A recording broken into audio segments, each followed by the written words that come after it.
Oui, nous jugeons pour notre part cette hausse d'autorisation de l'emploi du ministère de l'Agriculture et de l'Alimentation absolument nécessaire, mais on s'interroge. Pourquoi seulement ce ministère? Parce que très sincèrement, des aides d'urgence dans d'autres ministères, je pense à la justice, je pense à l'éducation nationale, je pense à ce qui permet justement la question de la planification écologique à travers notamment le ministère de l'Environnement, sont tout aussi urgents.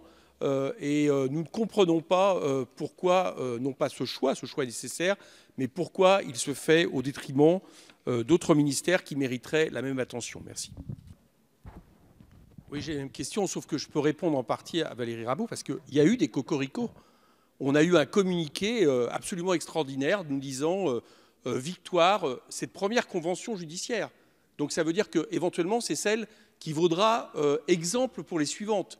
Et effectivement, c'est le fait de récupérer 300 millions d'euros sur 1,6 million d'euros de tricherie.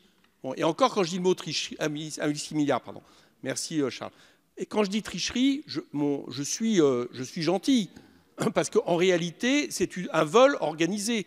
C'est un blanchiment, c'est de ça dont il s'agit. Tout à l'heure, j'ai dit dans mon intervention qu'en 2012, les États-Unis d'Amérique, sur la même banque, d'accord, ont menacé la banque de ne plus avoir de licence et ils ont été récupérés absolument tout l'argent qu'elle avait blanchi, soit 1,9 milliard.